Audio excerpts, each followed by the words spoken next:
Howdy. My name is Nonat, and welcome to part 2 of my deep dive into the Barbarian class. If you have not already seen part 1, check out the video up in the top right hand corner. It'll get you all the way through all the class features, the instincts, as well as all of the Barbarian feats up to level 8.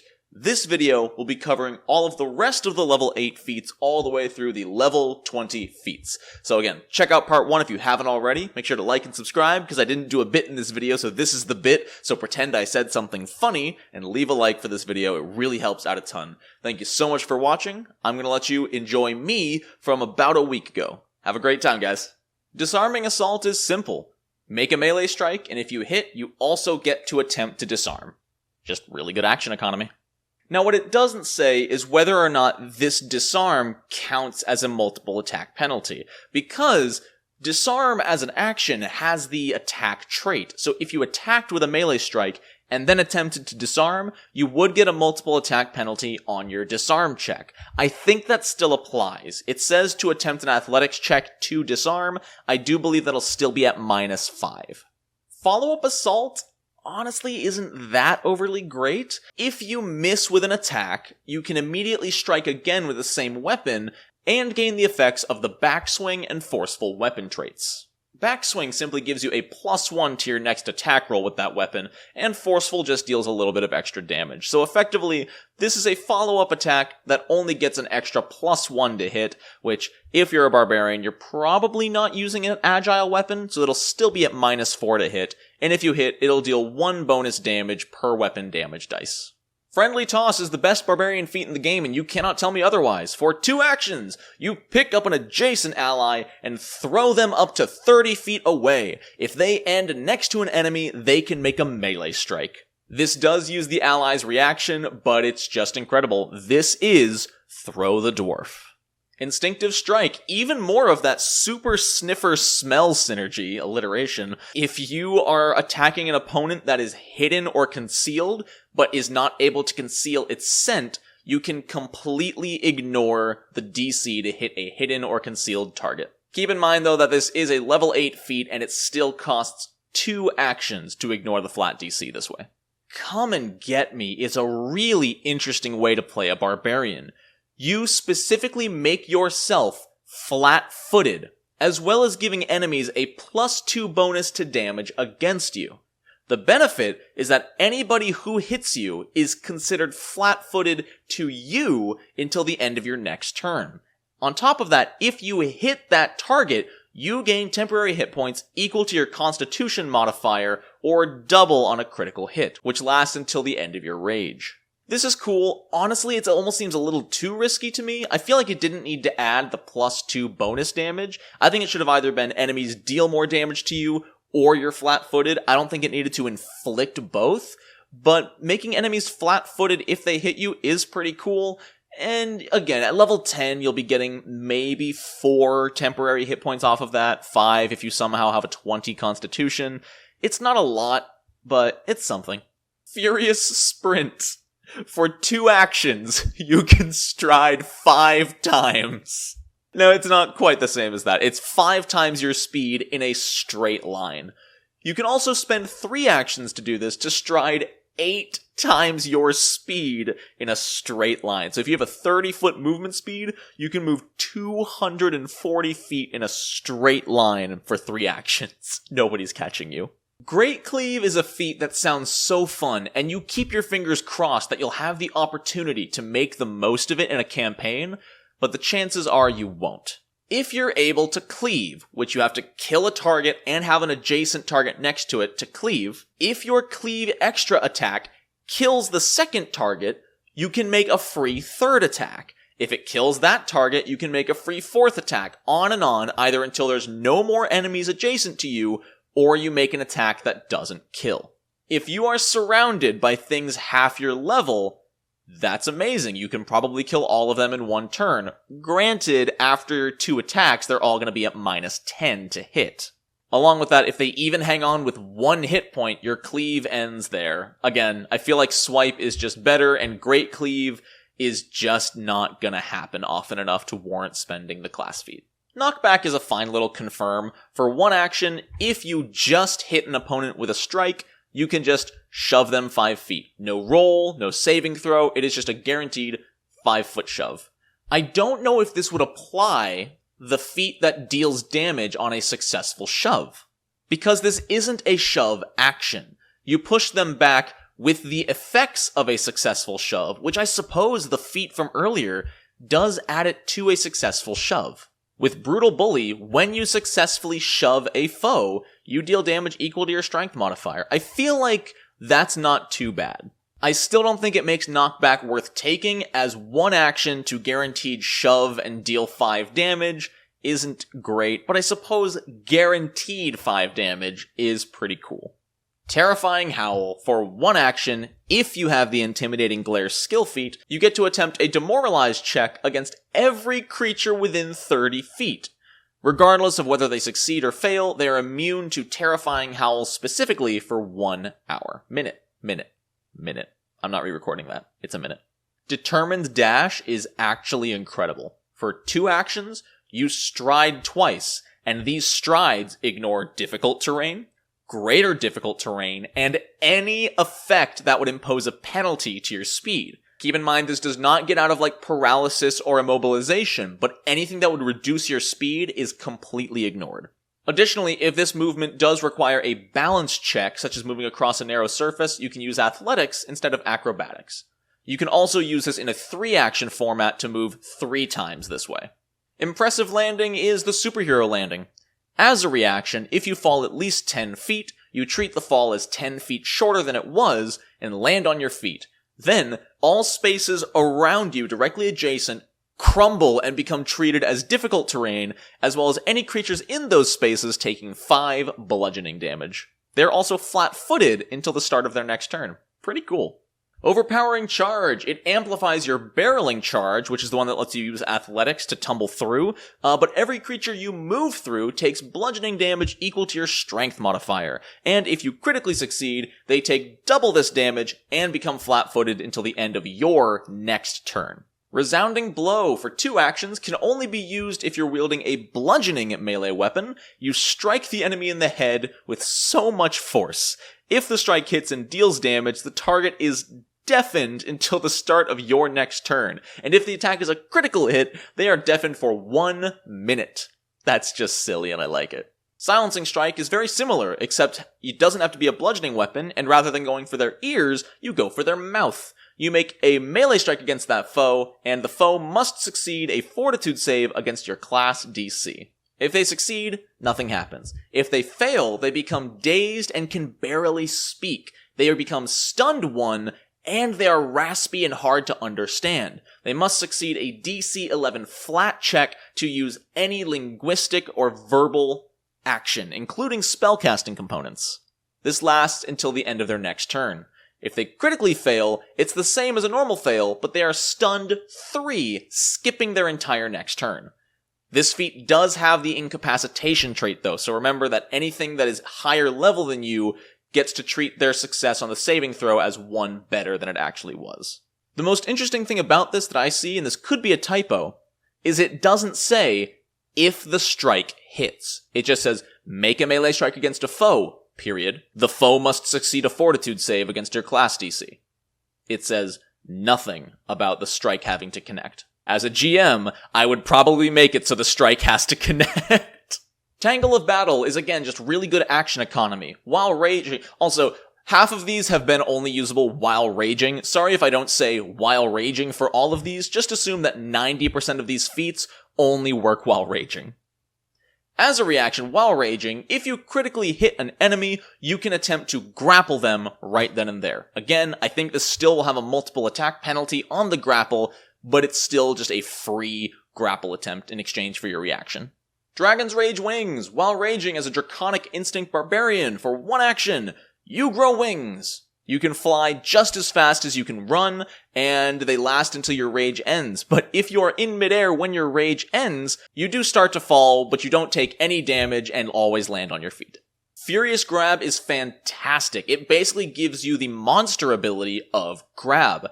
If your last action was a successful melee strike, and you have a hand free or a weapon that can be used to grapple, for 1 action, you can just grab them. You don't need to make an athletics check, nothing like that. They can't make a saving throw. They just become grabbed. Combine this with Thrash from earlier, and that is brutal. Predator's Pounce, only available to Animal Instinct Barbarians. While raging, you can stride and make an attack for 1 action. It's a little bit better than Sudden Charge, in my opinion, which has to be 2 actions. This, for 1 action, just allows you to move and strike for 1 action. Fantastic. Okay, Spirit's Wrath is a lot. I'm gonna try to shorten this for you. You throw a spirit at a target within 120 feet of you. This is not a ranged attack roll. The Wisp makes an unarmed strike. Its attack modifier is equal to your proficiency bonus for martial weapons, plus your strength modifier, plus 2. It applies the same circumstance and status bonuses and penalties that you have. On a hit, it deals 4d8 plus your constitution modifier, and it will always be negative or positive damage depending on what you picked when you started raging. You do not apply your bonus rage damage to this attack. If the Wisp critically hits, the target becomes frightened 1. This attack counts towards your multiple attack penalty. Yeah, it's basically a super overcomplicated fancy 4d8 attack roll from 120 feet away. But it's also not a flourish, and it can just be used as many times as you want. At level 12, you can just start throwing energy wisps at people every turn. That's really cool. It's overcomplicated, but it's cool. Titan's Stature at level 12. If you already had Giant Stature, you can take this, and this just gives you another 5-foot extra reach. Instead of having a 10-foot reach for being large, this one makes you huge and gives you a 15-foot reach. You're still clumsy 1. That's it. It just gives you reach. This does mean, though, that if you already have a weapon with 5-foot reach, with this feat, you can attack with a melee attack from 20 feet away. And that's hilarious. Embrace the Pain. If you take damage from a melee attack while raging, you can use your reaction to get a free attempt to grapple or disarm the target. Sunder Spell for Superstition Barbarians is a 2-action activity. You make a melee strike against a creature, object, or something summoned by a spell, such as a wall of fire. If your strike hits, you can attempt to counteract a single spell or magical effect on the target.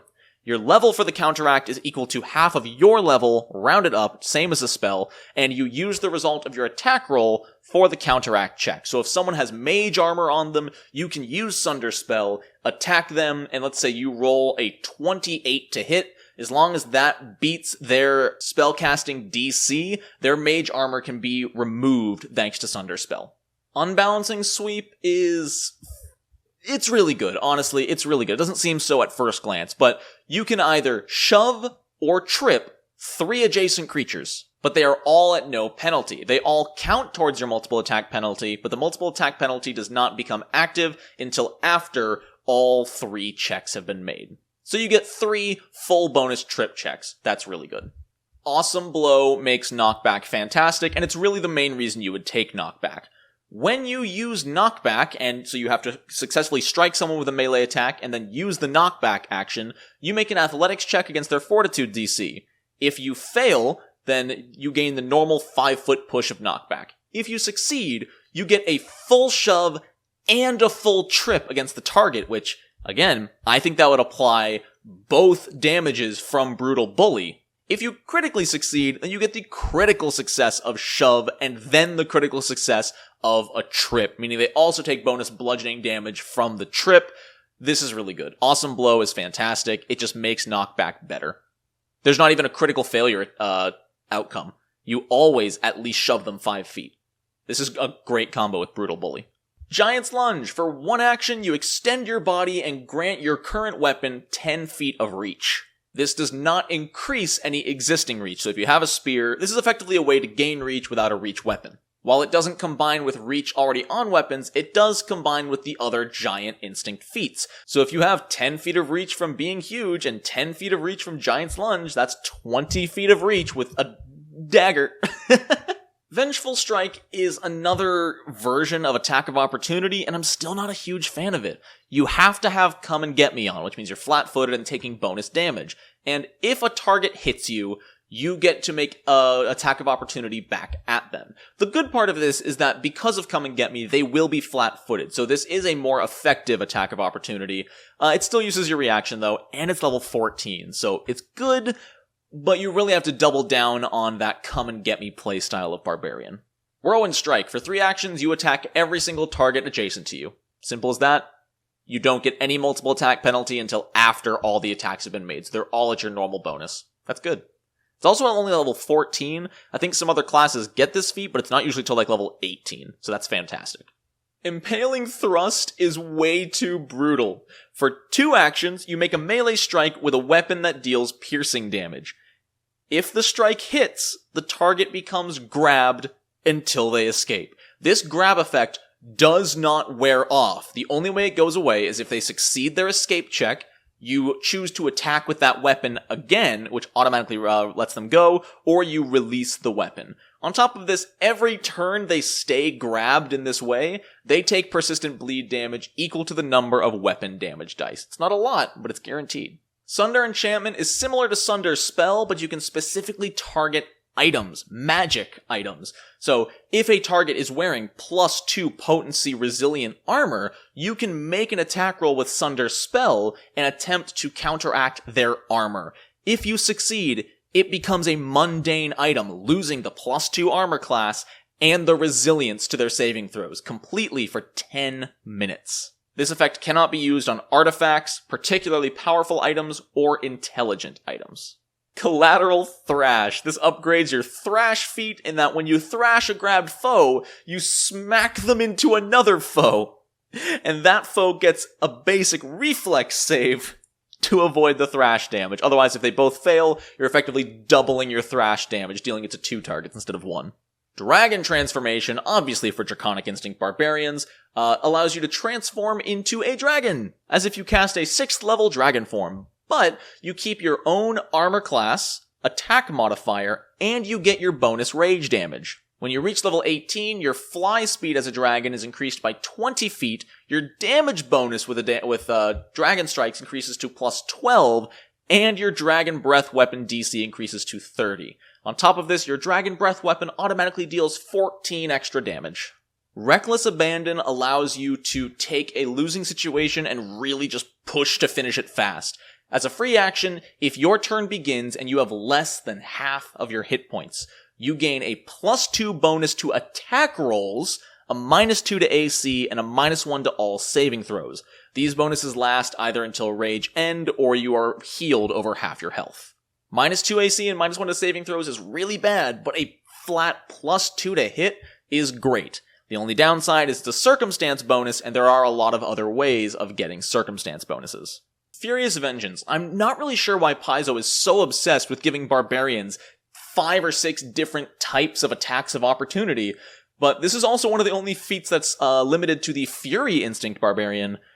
If you are critically hit by a melee strike from an enemy, you can make an attack of opportunity against them. That's it. At level 16. I'm not impressed. Penetrating Projectile, the first feat supporting a ranged barbarian, and the only feat supporting a throwing weapon barbarian that we've seen since level 1. Effectively, you can attack every single enemy in a 30-foot line. You shoot or throw with such power that it hits all of them. You make a separate attack roll against every enemy, but you only roll damage once. Every enemy that you hit all takes the same damage as the projectile goes through all of them. Every single attack you made does count as a multiple attack penalty, but doesn't increase until after the attacks are all complete. Shattering Blows, kind of late in the game for something like this, level 16, but while raging, your melee strikes ignore 5 points of an object's hardness. It doesn't reduce physical damage resistance on a creature or anything like that, specifically object hardness. If you get the Devastator class feature at level 19, you instead ignore 10 points of hardness.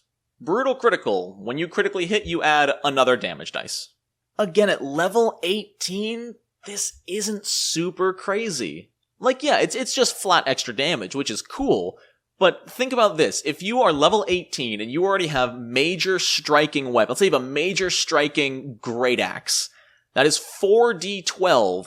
When you critically hit, you're already hitting for 8d12, And this ups it to 9d12. You know, like, it's not bad. And it's not even a rage, so it's just a permanent thing that upgrades your criticals.